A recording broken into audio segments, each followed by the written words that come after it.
Hello! The Hilton Head Concours d'Elegance and Motoring Festival is celebrating a really cool class this year.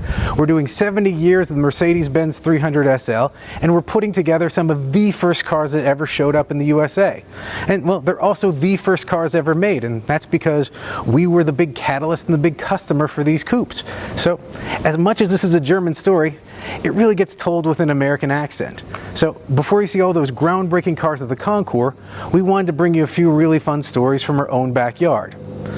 That's what has us here at Sebring International Raceway, and specifically I'm in the paddock in the pits, and that's because racers know there's a special energy here that, well, you just don't get anywhere else, and it creates some really fun moments. And not all of them just stay here. Sometimes they escape out into the world. That's how you get something like this.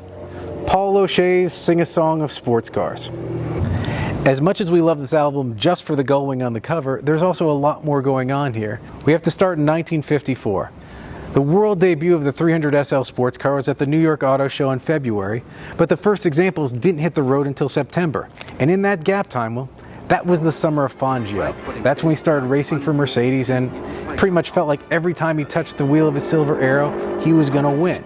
And Mercedes and their importer Max Hoffman, they made sure to publicize it plenty. That made Fangio and his victories the spokesman of the summer. So now you've got a hot commodity car, a short production year, and basically most of the races are over at this point.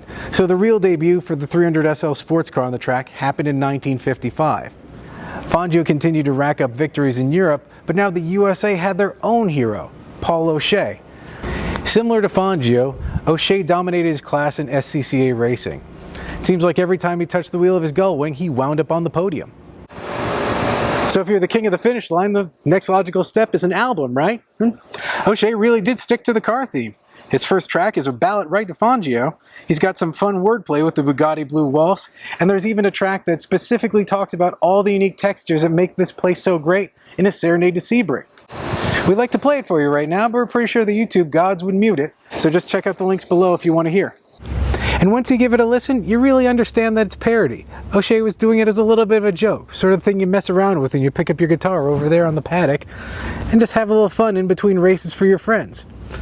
Well, think of it this way. In the 1950s, having an album is kind of like having a viral video today. And, well, as you know, just about anybody can get on YouTube.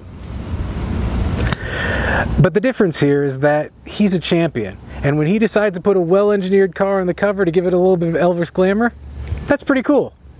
See you at the Concours.